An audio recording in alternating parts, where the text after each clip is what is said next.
Olá, gente! Estamos começando mais um MartaCast, um podcast dedicado ao esporte feminino.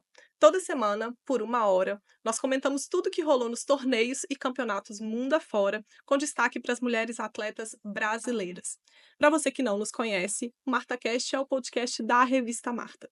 A Revista Marta é uma revista esportiva produzida no Departamento de Comunicação Social da UFMG, coordenada por mim, Carol Vimiero, jornalista e professora da UFMG.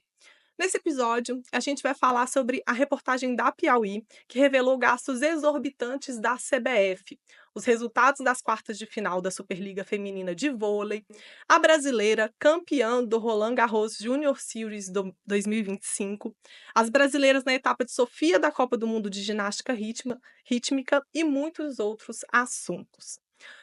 Vamos lá, para a gente começar, eu vou pedir para vocês se apresentarem. Eu já me apresentei, Carol Vimiero. Malu, por favor. Oi, gente, eu sou Malu Moura, estou no 5º período de jornalismo e sou bolsista aqui no Coletivo Marta. Pode ir, Olivia. Oi, gente, eu sou Olivia Pilar, sou doutoranda aqui no curso de comunicação e bolsista do Coletivo Marta. Oi, gente, eu sou o Davi, estudante de publicidade e eu sou voluntário aqui do Marta. Então vamos lá. Fica aí com a gente para vocês escutarem algumas dessas notícias aí do mundo das mulheres. A primeira notícia desse bloco é a reportagem da Piauí, que revelou gastos exorbitantes da CBF, incluindo regalias de familiares na Copa do Catar e a contratação de prostitutas. Essa reportagem repercutiu bastante nos últimos dias. Conta pra gente um pouquinho, Davi. Edição essa que promove um debate muito grande, né, acerca de quem comanda o nosso futebol e veio numa oportunidade, assim, incrível, né, porque fim de semana só se falou sobre erros de arbitragem e políticas da CBF que pouco importam para o nosso futebol, como, por exemplo, punição por subir na bola, né? Mas falando um pouco sobre o que apareceu nessa revista, a gente tem algumas denúncias. A primeira é o aumento das mesadas dos presidentes das federações, que quadruplicou de 50 mil para 215 mil reais. Tivemos também um total de 3 milhões de reais gastos com a confederação na Copa de 2022. O problema é, desses 3 milhões de gastos, a gente está falando de 49 pessoas convidadas pelo presidente da CBF, o Edinaldo, seja artista, parlamentar, amigo e familiar, que foram para o Catar com tudo incluso. Hotel 5 estrelas, viagem, cartão corporativo e foram gastos esses 3 milhões. Outros 24 milhões de reais foram descobertos, tudo em processos de advogados e acordos, incluindo o processo de afastamento do presidente da CBF, que foi afastado em dezembro de 2023, agiu bem rápido, um pagamento gordo. A própria instituição bancou o O processo processo do de presidente que afastamento do estava afastado, né, presidente. por irregularidades nas suas eleições. E por fim também ficou descoberto aí, acho que esse é o mais exagerado, assim, extravagante, que foi a contratação de garotas de programa em um evento oficial da CBF. Esse, esse acontecimento foi relatado pela Luísa Xavier da Silveira Rosa, a única mulher que tinha um cargo de direção dentro da CBF. Não tem mais porque foi afastado, enfim, já fazem 2 anos quase, praticamente, é, que ela testemunhou em uma ação trabalhista contra a confederação. E também nesse mesmo episódio, ela relatou diversos elogios indesejáveis e convites de outras partes da diretoria da CBF, no caso, o Rodrigo Paiva e o Arnoldo de Oliveira. Sim, e aí, assim, essa notícia vem num contexto, né, posterior à reeleição, né, com toda a discussão em torno da possível candidatura do Ronaldo e com a votação, né, massiva das federações estaduais no Edinaldo. E eu acho que revela um pouco por quê, né, que a gente teve essa votação.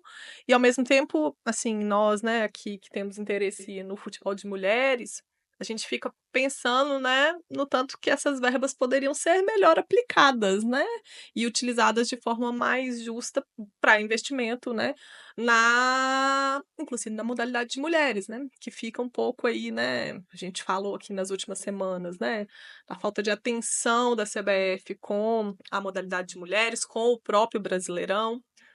Então enfim, uma notícia que tem que repetir mesmo, né? E, É. enfim. E é São anos e desanimador, anos, né? São anos e anos que a CBF, a gente vê notícias, né, desse tipo, sempre, de tempos em tempos, né? e bem desanimador, porque assim, na semana em que o Edinaldo é reeleito até 2030, se eu não me engano, por unanimidade de todas as federações estaduais, a gente já recebe uma bomba dessas. Sim, sim. Vamos falar um pouco agora, então, dessa notícia da FIFA, de que a gente tem agora candidatos para os mundiais femininos de 2031 e 2035, não é isso, Olivia? É isso mesmo. A FIFA anunciou na última quinta-feira, né, que a Copa do Mundo Feminina de 2031 e 2035 provavelmente devem acontecer nos Estados Unidos, junto do México e no Reino Unido, respectivamente, para sediar a competição. A candidatura dos Estados Unidos em parceria com o México deve ser oficializada porque foi a única recebida. Vai ser a terceira vez que o país recebe, né? Já teve em 1999 e 2003, e o México vai receber pela primeira vez. E a mesma coisa aconteceu com o Reino Unido, só que foi a única candidatura, então provavelmente deve ser a sede. E lembrando que em 2027 a gente recebe a edição de Copa do Mundo no Brasil, que vai ser a primeira na América do Sul. Mais um mega evento previsto para acontecer nos Estados Unidos, né? A gente É, tem um conjunto aí ela vai receber, os Estados Unidos vão receber, né, a Copa do Mundo de futebol masculino, as Olimpíadas e as Paralimpíadas e a Copa do Mundo de futebol feminino, né, nos próximos anos. Vamos ver, né, como que vai ser, assim, né? Tá todo mundo um pouco preocupado, né, com o contexto social, o contexto político nos Estados especificamente Unidos. Olimpíadas, Jogos Olímpicos, Sim, Paralímpicos e o futebol feminino, né? Que a gente está falando de grupos minorizados, né? Grupos que precisam ali de certo apoio para além do esporte em si. sim. E as notícias que a gente recebe dos Estados Unidos não são empolgantes, né? Sim, vamos ver, assim, né, a questão se os atletas vão conseguir, Sim. né, Participar, né? participar e se os torcedores e torcedoras vão conseguir, né, estarem presentes também, né, nos 3 mega eventos. É um meio um sentimento parecido de quando foi a Copa do Mundo na Rússia, né? Uma coisa meio. Não te dá vontade de pensar em cogitar e ir, assim, Sim, né? Pelo sim, menos nos Jogos Olímpicos. sim.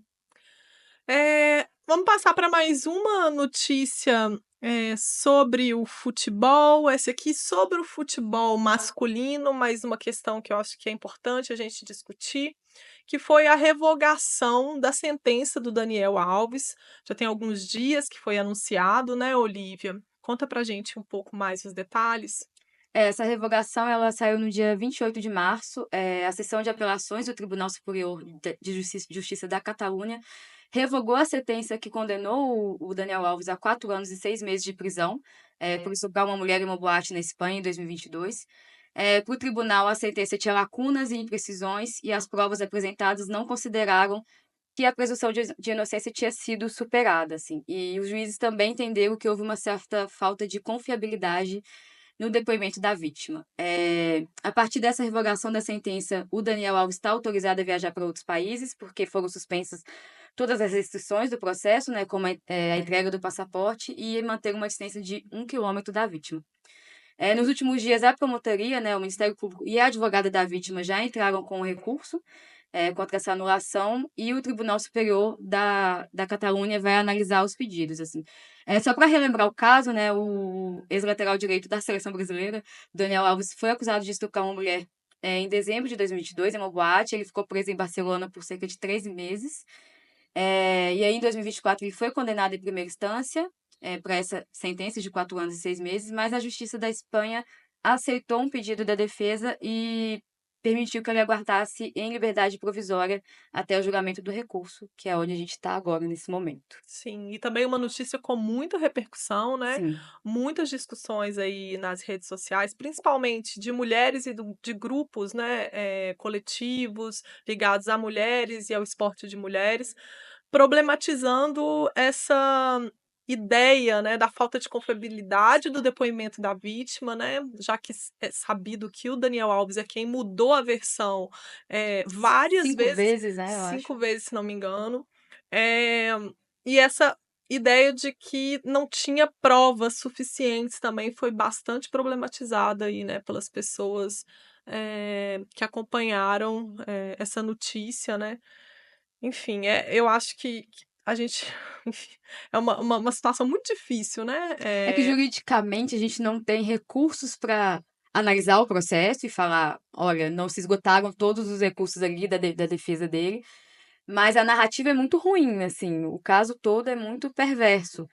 E fica essa questão, o depoimento da vítima então não vale nada, assim, a gente tem a presunção da inocência, claro, é justo, mas e a presunção dela, né, da vítima? E a gente tá nesse momento, assim, em que vão se analisar agora o pedido da defesa, né, da defesa dela, no caso. Isso, assim, a Espanha, né, que tem, assim, vem de um conjunto de situações, né, envolvendo racismo, violência de gênero, que a gente fica meio com o pé atrás, ainda que, né, há alguns meses, havia uma discussão de como tinha sido exemplar, né, a Exatamente. condução do De caso. como eles tinham medidas próprias para esse tipo de situação, Sim. né? De como ela foi muito bem acolhida, por exemplo, no dia que Sim. aconteceu. Um protocolo, né, É, específico. A gente vai acompanhar de perto o desenrolar futuro do caso, agora com esse recurso aí, né, da promotoria e da advogada da vítima. Vamos passar agora para a seleção brasileira feminina, Malu. A seleção jogou, né, no fim de semana, primeiro amistoso do ano, revivendo aí, né, a final dos Jogos Olímpicos. Conta pra gente como que foi. E o resultado, infelizmente, foi o mesmo das Olimpíadas, né? A seleção americana acabou ganhando por 2-0. Logo no início do jogo, o Brasil começou mal e aos 5 minutos a Trinh Rodman abriu o placar. A seleção brasileira foi melhorando depois de um começo bem fraco, passou a dominar o jogo, levou um pouco de perigo, teve bola na trave e tudo mais, mas os Estados Unidos continuou tentando, acabou em uma dessas tentativas sofrendo um pênalti. A Lili Johannes sofreu um pênalti da Ludmilla e na cobrança a nossa goleira até caiu pro lado certo, mas acabou que não conseguiu pegar. Sim. A gente vai ter outro jogo, outro amistoso, terça-feira, 8 de abril, às 11h30, no Playpal Park, também na Califórnia. E vamos torcer para que o Brasil ganhe dessa vez, né? Essa é a segunda data FIFA do Brasil no ano, né? Em fevereiro, a equipe treinou na Granja Comari, em Teresópolis. E esses jogos são muito importantes, né? Porque a gente viu que o Brasil tá no topo ali quando a gente fala do futebol feminino. Nas Olimpíadas foi muito bem. E tem que começar a encarar os Estados Unidos como um principal rival. Sim. E parar de perder gol. Como Sim. perder o gol? Eu acho que o jogo começou mal, mas depois o Brasil acertou, Foi um assim. bom segundo tempo do Brasil, mas Foi. sempre perdendo no último terço do campo. Sim. Agora, a Johannes, ela entrou e ela mudou a partida completamente, assim. É impressionante. Ela é bem jovem, se não me engano, tem 17 anos. Entrou, sofreu o pênalti, não só sofreu o pênalti, como mudou efetivamente o jogo, assim. Fez algumas lançamentos dos momentos em que os Estados Unidos realmente levaram bastante perigo. Mas perdeu muito gol. Acho que, assim, né? Elas têm muito talento individual, né? Assim, acho que a gente também tem. Eu acho que o que tá faltando ali é porque elas ainda têm mais treinamento, Não mais, perde gol. mais entrosamento entre elas do que a gente. A gente, de fato, perde muito, muito gol. O segundo tempo foi prova disso. Trabalhou muito bem a bola, as meninas foram muito bem, chegava na hora, Sim, e elas não, assim, não tem aproveitaram todas as oportunidades. aproveitaram as oportunidades. Então vamos acompanhar aí, né, o próximo jogo, que é nessa semana, terça-feira, 8 de abril, também na Califórnia. Sim. É isso. Primeiro bloco a gente acaba agora. Fica aí com a gente já volta. A gente está de volta agora para o segundo bloco. E antes da gente começar, vou pedir para as meninas que se sentaram aqui agora para se apresentarem. Soraya, começa, por favor. E, gente, eu sou a Soraya, estudante de jornalismo do terceiro período e sou voluntária aqui no Coletivo Marta. Oi, gente, eu sou a Carol Freire, também estou no terceiro período de jornalismo e sou voluntária aqui no Coletivo Marta. Então vamos falar muito de vôlei, né? Agora. Carol, conta pra gente aí os resultados das quartas de final da Superliga, né? Então, agora essa semana já temos atualizações melhores, né? Porque semana passada, como tinha sido só o primeiro jogo das quartas, não tinha muito o que falar, não tinha nada definido. Aí agora essa semana já tá quase tudo definido, ainda não tudo. Então, nessa última semana a gente teve os jogos de volta das quartas de final da Superliga de Vôlei Feminina. E vamos começar falando do Praia, que ele enfrentou o Maringá nessa etapa e já tinha conseguido vencer no jogo de vinda. E atacou novamente com 3-0 na última sexta-feira, dia 4, com parciais de 25-19, 25-14 e 25-19. E agora, então, eles avançam para a próxima etapa pela 9ª edição consecutiva. O Praia Bom, né, gente? é muito bom, né? Sempre no topo. É impressionante. É uma trajetória incrível, né, nos últimos anos. Muito. As meninas são sensacionais.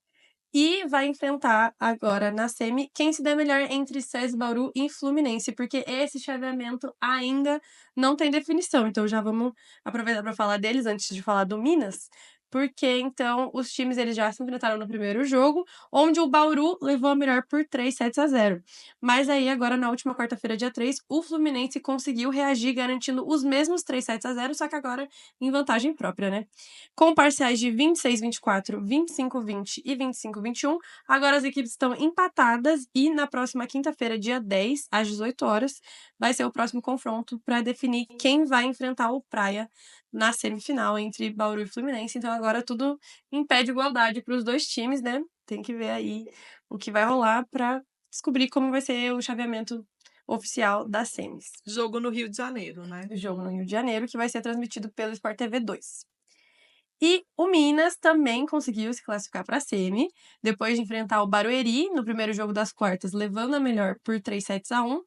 No segundo jogo, que foi na última quinta-feira, dia 3 de abril, ele também conseguiu 3-1, com parciais de 26-28, 25-21, 22-25 e 29-31. Aí agora o Minas vai enfrentar a equipe do Osasco para tentar garantir uma vaga na final da Superliga, mas esses jogos da semi ainda não estão com datas definidas. As datas vão ser definidas depois que tiver o último jogo das quartas, que é o jogo do Bauru e do Fluminense. Como ainda não definiu 100% todas as quartas, os jogos da semi seguem sem data oficial ainda. E esse jogo também foi marcado pela despedida da Ana Cristina, do Barueri, que ela já tinha anunciado que ao final da temporada ela iria se aposentar.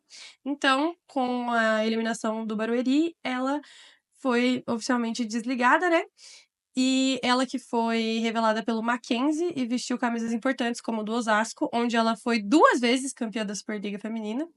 E também já participou do time do Pinheiros e do Sesc Flamengo. Ela encerrou a carreira como jogadora profissional, mas disse que não consegue ficar longe das quadras, então quem sabe ela segue aí como técnico, algo do tipo. Vamos ver, né? Cenas dos próximos capítulos. Exatamente. E por fim, para falar do Osasco e do Flamengo, que definiram que o time paulista vai para a semifinal, onde vai enfrentar o Minas, né? O Osasco já tinha vencido o primeiro jogo das quartas, com 3-1, e no segundo jogo, na última quinta-feira, dia 3, conseguiu 3-0, com parciais de 18-25, 21-25, 23-25. O confronto entre Osasco e o Minas, como eu já disse, ainda não tem data, mas a gente fica no aguardo aí para ver os times mineiros na semi tentando lutar para uma vaga na final. E imagina uma final novamente, né? Já teve muitas vezes Minas e Praia. Vamos ver, né? Só sucesso, né? O vôlei feminino aí. É um domínio mineiro impressionante, né? Não deram nem graça, 2-0. Exatamente. Sim. Vamos continuar falando de vôlei, então, Malu, com essa participação de 6 brasileiros, né, na disputa aí para ser indicado ao Hall da Fama do vôlei em 2025. Conta pra gente um pouco quem são esses brasileiros. Sim, está aberta a votação para definir os maiores ícones do vôlei de 2025 e o Hall da Fama de Vôlei, ele celebra 150 anos da criação esse ano e entre 24 concorrentes, 13 países diferentes, aqueles que se destacaram mais em 5 categorias, que são jogador de quadra masculino e feminino, jogador de praia masculino e feminino e treinador. O Brasil ele tem 6 concorrentes e 4 são mulheres.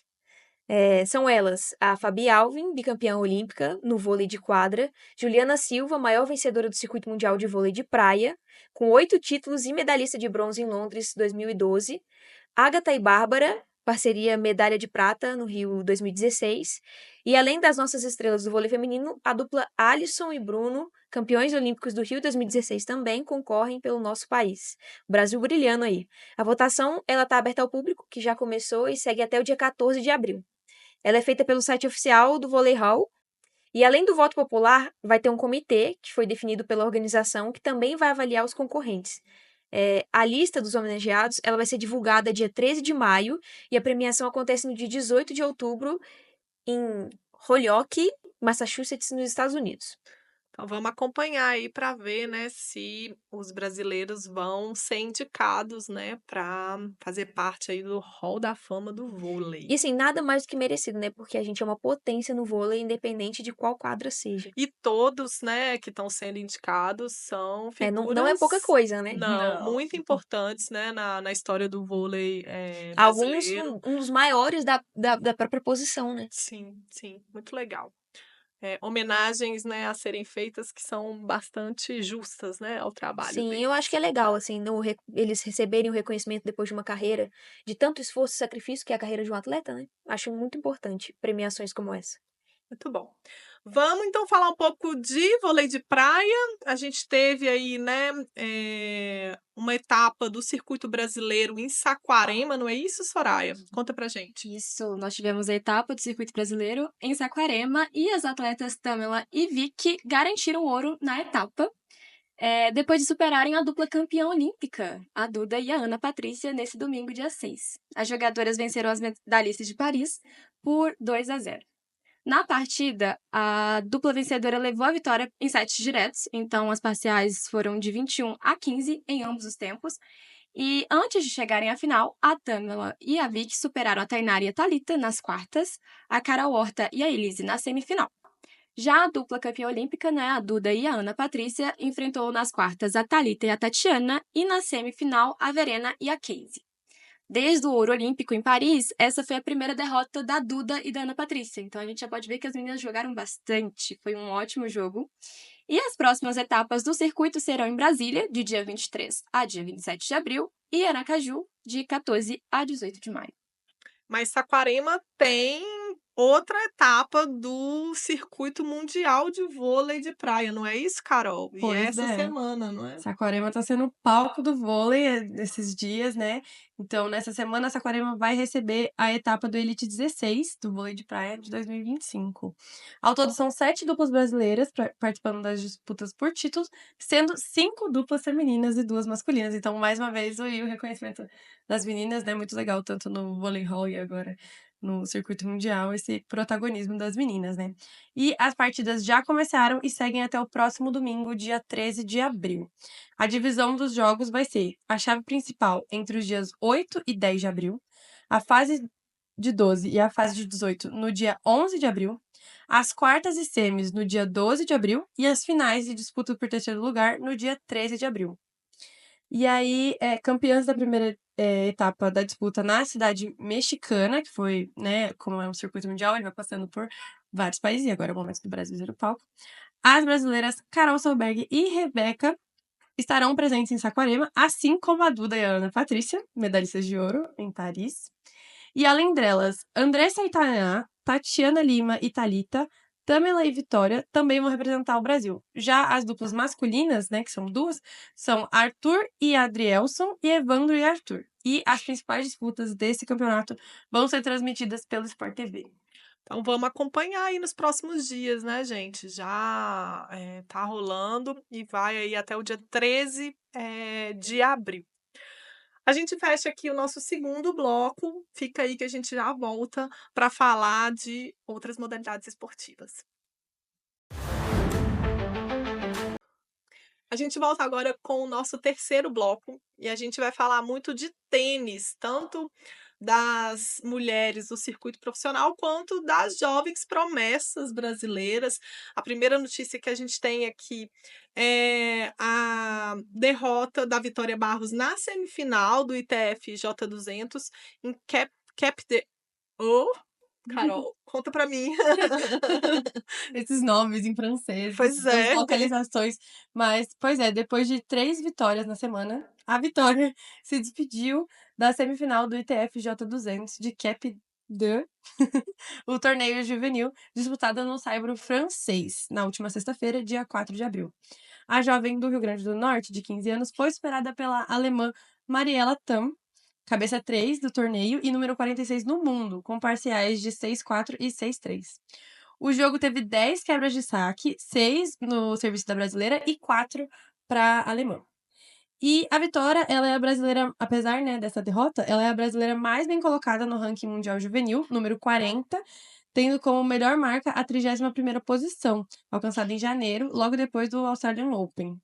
A vaga na semi vale 100 pontos no ranking para a tenista, que tem 60 pontos a descartar ainda. Com isso, ela pode recuperar até 3 posições. E a Vitória teve 13 vitórias e 5 derrotas na temporada do Circuito Mundial Juvenil. E a próxima competição dela é na semana do dia 14, o J300 de Valois-sur-Mer, na França também. Isso, a Vitória que é uma promessa brasileira e que treina e vive hoje na França. Então, por isso que ela está disputando vários desses torneios na França, né? Vamos acompanhar, porque joga muito, viu? Assim, Pois é, apesar dessa derrota, ela é muito boa. A gente tem que chegou ficar na de olho nela. semifinal, né? Pois é, não é qualquer coisa, não. Vamos falar agora da Laura Pigossi, Malu, que chegou aí nas finais das duplas do WTA 250 de Bogotá.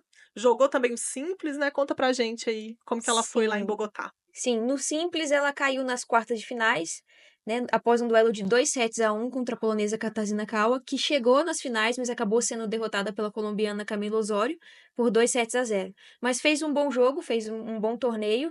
Já nas duplas, a Pigossi levou a virada e ficou com o vice. Mas ela que é muito forte nas duplas, né? Assim, foi coisa de 2-1. Foi bem, mas Foi acabou disputado, foi perdendo. bem Sim, foi disputado. disputado. Ela teve bem perto de levantar o troféu, né? E foi nesse domingo, 6 de abril. Ela jogou contra a Irina Bara. Elas venceram a primeira parcial, mas acabaram levando uma virada na decisão e foram superadas pelas espanholas Cristina Buxa e Sara Sorribes. Foi um jogo bem disputado. Bem disputado. A Elas Laura, ela jogou bem, mas perdeu naquele detalhe, assim, a outra dupla estava muito bem entrosada, né? Sim. E acabou levando. A Cristina Buxa vem de uma ótima Sim, temporada. e elas eram favoritas ao título. Elas eram cabeça de chave número 1 do torneio. A Cristina Buxa fez final em Miami. É uma jogadora bem especializada nas duplas, se não me engano, 20 do mundo das duplas. E a Sara Sorribes é muito boa na terra, assim, né? Uma jogadora, como a maioria das espanholas, muito especialista no saibro. Então, elas, enfim, no final, assim, né? Acho que a experiência das duas acabou Sim, foi isso. Foi um pesando. jogo bem físico, durou 1 hora e 44 minutos. A Laura é forte, né? Sim, Ela jogou bem, mas foi nisso mesmo. A experiência acabou contando no final. E, bom, na volta da quadra, o entrosamento das duas acabaram se destacando. Elas mantiveram a liderança durante toda a disputa e se aproveitaram da falta da concentração da Pigossi e da Bara. Elas que ganharam o primeiro set por 5-7 e depois a dupla espanhola acabou virando o jogo por 6-2 e 10-5. Foi um terceiro set bem legal, inclusive, disputado. sim, no tie-break, né? Match tie-break. E que acaba sendo um pouco menos previsível também, assim, Uhum. né? Então, se você vai um pouquinho mal ali no início, já fica muito difícil de recuperar. E foi um pouco o que aconteceu, eu acho, assim, com a... Sim, então, por isso que eu acho que eu falo assim, foi no detalhe mesmo. A Laura poderia ter ganho essa final. Sim, Ela deu um grande salto no ranking da modalidade, né? Ela foi divulgada essa segunda-feira, 7 de abril. Ela ganhou 28 posições e alcançou a melhor marca da carreira. Ela agora é número 109 do mundo. muito bom. Ótima temporada da Laura. Vamos falar um pouquinho da Ingrid. Ela não foi tão bem, mas conta pra gente aí como é que ela foi lá em Bogotá, Davi. Para fechar, né, a última parte sobre o WTA 250 de Bogotá, a Ingrid, com a sua dupla, a Júlia Riera, argentina, enfrentaram a sérvia Alexandra Krunic e a americana Emina Bektas pelas quartas de final, onde elas perderam, acabaram sendo eliminadas. O jogo ocorreu logo após o descanso do jogo simples da Riera, que acabou sendo suspenso no segundo set devido a uma forte chuva. A dupla brasileira perdeu por 2-0 com parciais iguais, ambas de 6-2. Sim, a Júlia Riera jogou uma coisa na sequência da outra, né? E, enfim, é uma pena, mas o WTA de Bogotá é o principal torneio da WTA, do circuito feminino, na América do Sul, né? É o torneio mais importante. Então, é importante a gente falar, né, dos resultados principalmente das brasileiras. Vamos passar agora para voltar, vamos dizer assim, né, para as jovens promessas, porque temos um campeonato, né, assim, uma vitória importante aí no final de semana da Pietra Rivoli, que ganhou o Roland Garros Junior Series de 2025, Malu, que é esse torneio, né, que leva o vencedor para a disputa do Roland Garros Júnior daquele ano. Então ela ganhou o torneio e ganhou também a vaga, né, do Roland Garros Júnior desse ano. Como é que foi aí a trajetória da Pietra no torneio, Malu? Então, o jogo aconteceu na quadra principal da Sociedade Harmonia do Tênis, é um clube tradicional da cidade de São Paulo, né? E os brasileiros saíram sorridentes novamente, né? A gente tem uma tradição muito boa nesse campeonato. A Pietra tem só 17 anos, ela derrotou a peruana Ileimi Mueli por 2 sets a 0, por um duplo 6-4 e conquistou o título. Após bater na trave, né? Assim, em 2023 ela foi finalista e ano passado, 2024, ela foi semifinalista. É, ela fez uma campanha muito boa, ela venceu 3 jogos da fase de grupos, que superou a compatriota dela, Natália Tourinho, Camila Cordeiro, do Chile, e a Daniela Gonzalez, do Peru. Na semifinal, ela derrotou a argentina Sofia Maeba, e ela é um dos grandes nomes da nossa nova geração do tênis, que vem muito forte, né? Temos meninas muito boas, Sim. para além do masculino, né? Ela ocupa a posição de 129 do mundo no ranking mundial juvenil, e ela já conseguiu 2 títulos no Saibro, ambos em Santiago em 2023. E agora, com essa vitória, ela vai disputar o Grand Slam na sua categoria pela primeira vez. Esse torneio, ele reúne os melhores tenistas sub-17 da América Latina, e ele foi realizado pela 4ª vez, e é a terceira seguida em São Paulo. E apesar de não contar pontos para o ranking, como você falou, né, ele dá para os campeões uma vaga na chave juvenil de Roland Garros em Paris. É, com todas as despesas pagas pela Federação Francesa de Tênis. E essa é uma iniciativa que ela organiza, essa federação ela organiza o Grand Slam, né? E com a Confederação junto com a Confederação Sul-Americana de Tênis e a Confederação Brasileira de Tênis, elas têm essa iniciativa para que possa abranger outras pessoas, né, da América do Sul e tudo mais, para aumentar essas oportunidades dos tenistas de disputarem o Aberto da França. Não é fácil, né, para os Não, tenistas da não é América do fácil, Sul sim. irem para a França. Então, quer dizer, você ganha a vaga e você ganha também acesso a recurso para poder ir, né? Que é muito difícil. Então, é pago, né? Assim, a Federação Francesa Sim. banca a ida do É um vencedor e da campeonato de vencedora. elite, né? Então Sim, não é pouca sim, coisa. sim. E, como eu falei, né? O Brasil tem a trajetória muito boa nesse campeonato. Ele foi campeão em 2022 com o João Fonseca e com a Olivia Carneiro. Venceu o torneio realizado no Rio de Janeiro. E no ano passado, com o Luiz Guto Miguel e a Naane Silva, ficaram com os troféus também. Então, assim, já foram 3 anos em que o Brasil ganhou tanto no feminino quanto no masculino. Isso só não aconteceu no ano passado. E é isso, com isso eles garantem, né? A gente também teve um brasileiro, o Pedro, ele venceu o colombiano Juan Miguel Bolivar, da Colômbia, por 2 sets a 0, ambos por 2 sets a 0, né? Foi um domínio do jogo Sim. dos dois.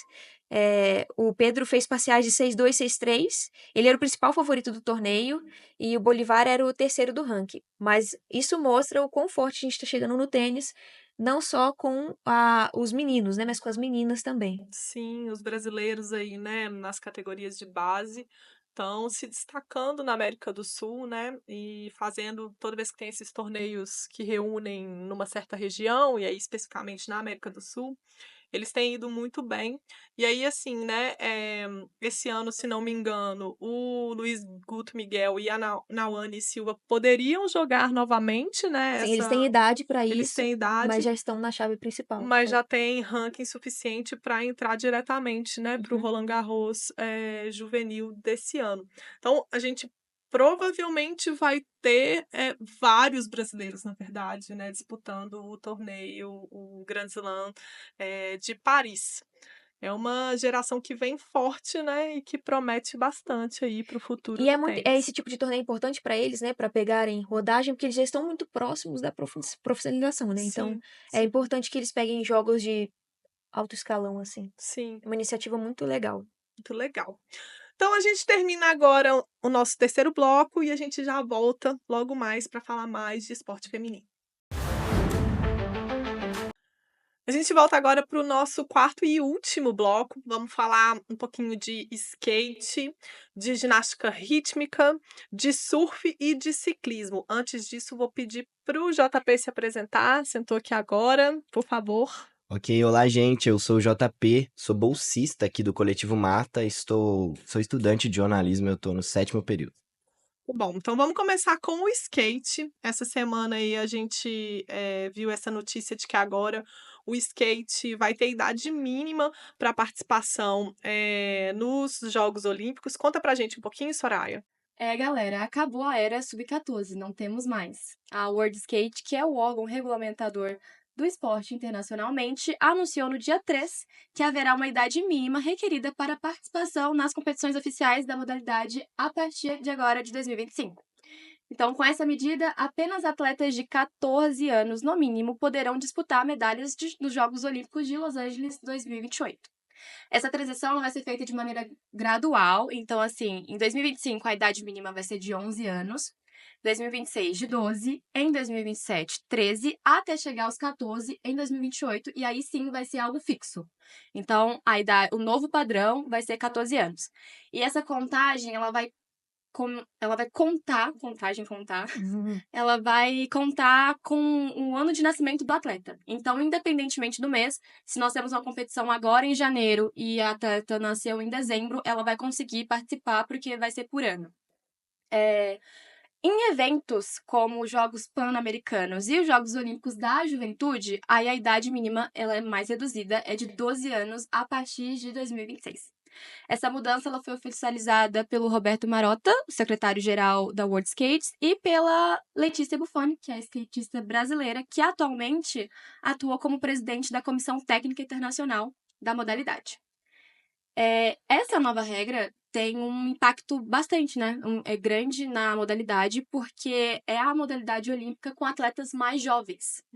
Então, para ter uma ideia, mais ou menos, se essa regra já tivesse em vigor quando o skate estreou lá em Tóquio 2020, a Raíssa Leal, na nossa fadinha, que conquistou a medalha de prata aos 13 anos, ela não seria nem apta a estar competindo. Não somente ela, mas como a japonesa que levou o ouro. Então, pode, assim, seria totalmente diferente, porque elas não estariam com a idade mínima para poder participar. Além disso, essa atualização nas regras afeta diretamente o sistema de classificação olímpico, porque desde o dia 1º de abril, essas atletas que não têm a idade mínima exigida para o ano, elas estão sendo removidos do ranking oficial, o que interfere, né, na disputa pelas vagas para os Jogos Olímpicos de 2028.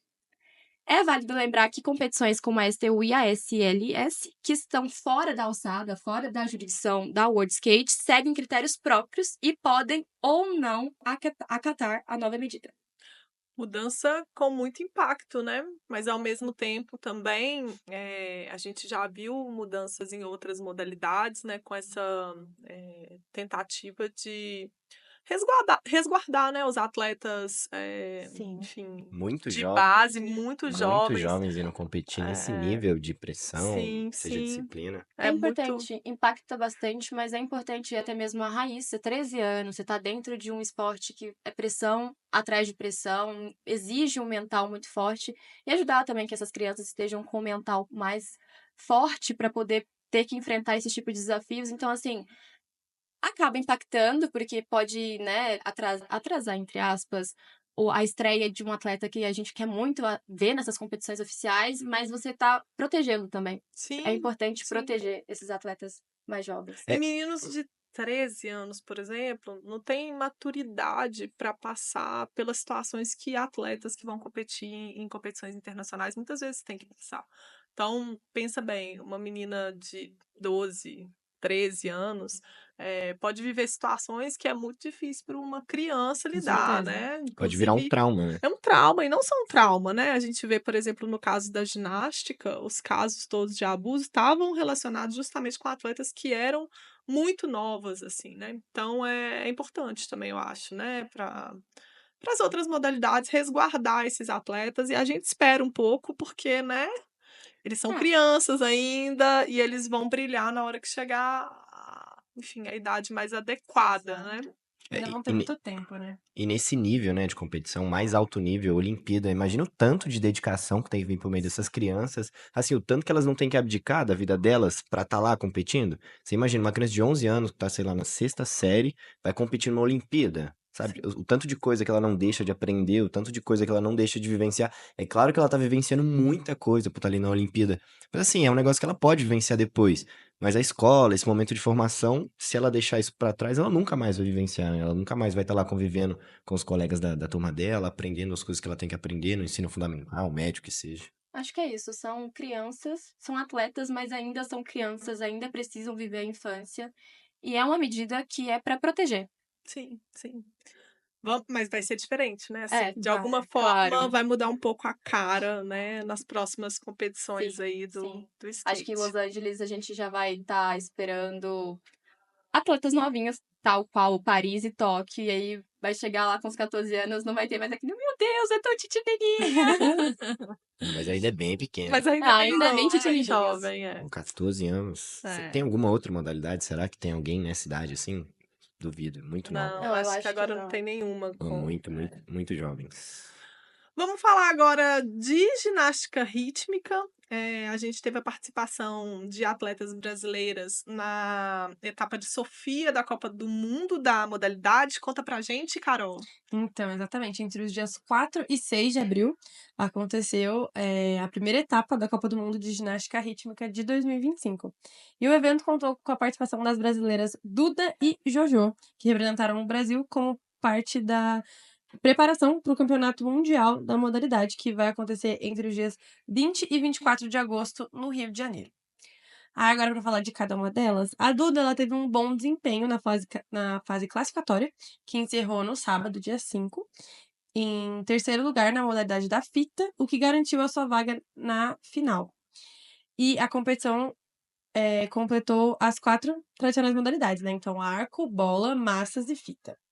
A final foi realizada no domingo, dia 6, e a Duda foi a última ginasta a se apresentar. E apesar dela ter começado muito bem, com uma boa execução, ela cometeu alguns erros ao longo da apresentação dela, o que impactou na sua nota final.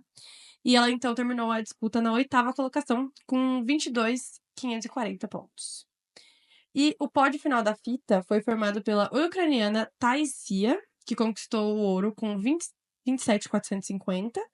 A Liliana, da Polônia, levou a prata com 27. E o bronze ficou com a estadunidense Hinkis, que somou 26.950.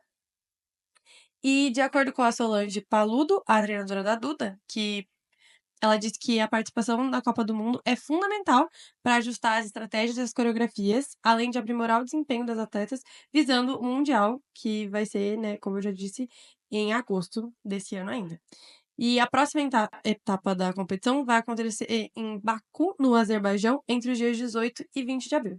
Mas, então, assim, apesar da Duda ter ficado na 8ª posição, a gente vê com isso que a treinadora falou que ainda dá para ter esperança, assim, não só nas próximas etapas, mas também na Copa do Mundo, né? Que é onde elas estão querendo chegar, onde elas estão mirando mais alto, e vamos ficar aqui acompanhando as meninas, né? Vamos acompanhar com certeza, até porque, né, o evento, o Campeonato Mundial vai ser aqui, no né, Brasil. no Rio. Exatamente. Então vai ser muito legal a gente ver como que elas desempenham, né, com uma grande competição em casa. Vamos falar agora um pouquinho de BMX Racing, JP. A gente teve a participação de uma atleta brasileira numa competição que aconteceu no Chile recentemente. Conta pra gente. Com certeza pode subir o hino aí, editor, tá vendo? Pam, pam, pam, pam, pam, pam. Que o Brasil foi campeão. A Paola Reis foi campeã lá no BMX Racing no Chile. Para fazer uma contextualização assim, do que é BMX Racing, inclusive a gente estava aqui, né, antes de começar se questionando se a gente podia falar ciclismo, se não podia, mas sim, BMX é uma etapa do ciclismo, mas o BMX é aquela, vocês já devem ter acompanhado, aquela que eles correm na terra, assim, que tem diversos morros, assim, geralmente um circuito fechado ali, entre 400, 500 metros, e as pessoas e vão correndo, e quem chega em primeiro, obviamente, é campeão. Não tem nada de, como que eu posso dizer, manobra, assim, é mais quem chegou, quem finalizou o concurso, o circuito primeiro é campeão.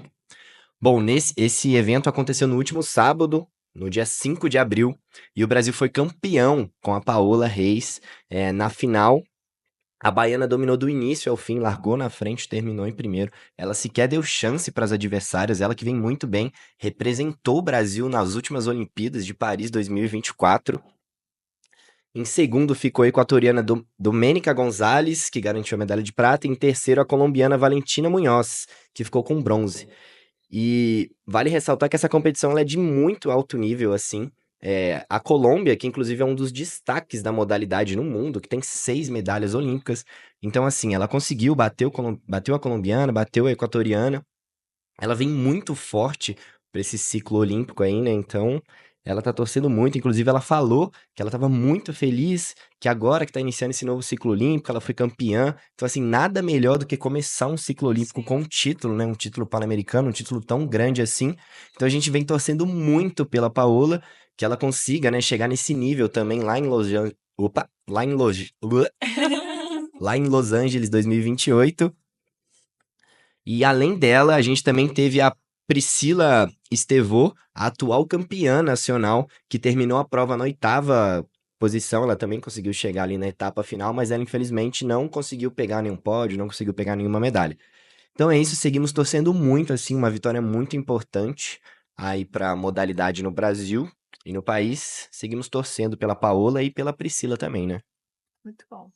Vamos falar agora um pouquinho de surf, gente. A Luana Silva participou aí da etapa de El Salvador, da Liga Mundial de Surf. Conta pra gente como é que ela desempenhou, Soraya. Como que foi? Infelizmente, na manhã desse sábado, né, o dia 5, a surfista Luana Silva foi eliminada na etapa de El Salvador da Liga Mundial de Surf, a WSL. Ela garantiu o primeiro lugar na repescagem, que foi logo no terceiro dia de competição, e chegou assim nas oitavas muito confiante. Você pega o primeiro lugar da repescagem, você chega, né, renovada, com um ar de esperança, mas ela acabou sendo superada pela Caitlin Simmers, de 19 anos, inclusive, ela é bem nova, e é a atual campeã mundial e líder do ranking. Então não foi assim uma eliminação, foi contra a líder do ranking, que tá vindo muito, muito forte. E ela começou melhor. Na primeira bateria, ela abriu com uma nota de 5,50 contra 4,50 da norte-americana. No entanto, já na metade da segunda disputa, a norte-americana conseguiu uma onda de 8,17, totalizando 12,67 pontos. Já a Luana, ela respondeu com uma onda avaliada em 6,17, que somando, né, com a sua nota, com seus 5,50, deu 11,67 no total. Na reta final, ela até tentou uma terceira onda, mas acabou caindo ali bem na finalização e recebeu apenas 4,10. A bateria estava com ventos muito calmos, então não tinha muita onda. Então, assim, foi uma infelicidade também, porque tinha poucas ondas. E vale lembrar que a Luana, ela é a única representante do Brasil agora na liga, no Tour feminino, porque a Tati, a gente até falou no podcast, no episódio passado, que ela, né, teve uma pausa na carreira e a Luana acabou sendo a única representante no Tour feminino. E a Luana, ela se despede dessa etapa com 2.610 pontos. Essa foi a sua 4ª eliminação consecutiva nas oitavas de final. Então, atualmente, ela está em 13º lugar no ranking e ela pode perder posições, porque ainda há surfistas que vão passar ali das oitavas, então pode derrubar ela mais um pouquinho, e agora ela vai precisar, né, de boas performances nessa gira da Austrália para conseguir entrar no top 10 e, né, escapar ali do corte de meio de ano e garantir a sua vaga na elite do surf em 2026. Então, nós vamos ficar aí torcendo para a Luana, né, fazer bons resultados, né, nas próximas competições. E, enfim, né, a nossa representante agora que a Tati tá, né, tem uma pausa e tá cuidando da saúde mental dela. Ok, gente. A gente termina por aqui e a gente volta na semana que vem com mais notícias sobre esportes femininos. Até mais. Tchau, gente.